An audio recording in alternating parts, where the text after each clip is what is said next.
Dá a impressão de que é depósito de mercadoria. Tem algumas eu estou preocupado agora toda, e se esse desespero sabe que tem alguma pessoa lá dentro, se for um acaso, funcionários vão ficar. Esse grupo aqui está mais desesperado. Eles estão com a mão na cabeça, você percebe? Esse grupo está essa expressão que eu estou mais preocupado aqui também. É um momento de tensão agora, pertinho do fogo. Será que alguma pessoa está ali presa em algum cômodo, Lombardi? Aí sim é desesperado. a temperatura com a fumaça, isso as pessoas, e por isso tem gente que estava tentando tirar as pessoas.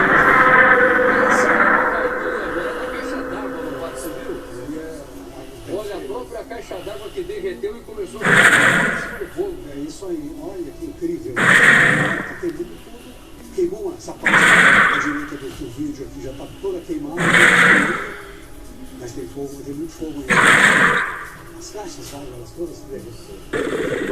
Mais um apartamento na rede do céu.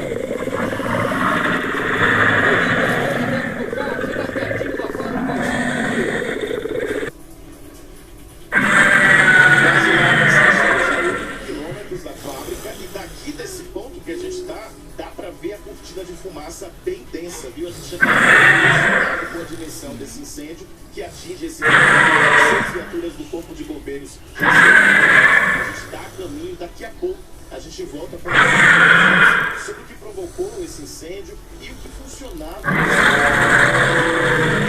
Saber informações sobre feridos. Será que funcionários estão... Essa é a maior dúvida, e o que chama a atenção é a cortina de fumaça. A gente já consegue avistar, a gente está próximo ao local da fábrica, é uma distância relativamente curta, e daqui a gente já consegue ver a cortina de fumaça muito densa, que dá uma ideia da dimensão e da proporção desse incêndio. Passado para você. Tem um detalhe interessante aqui, o bombeiro começou a embaixo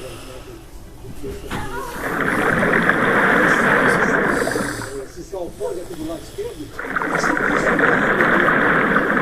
o mostrou agora há pouco, eles estavam lá, eles estavam desfilando,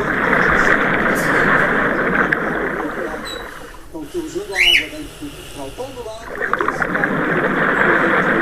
Eles estão percebendo que as paredes do lado de cá estavam muito quentes. Para impedir que o lado de cá também tenha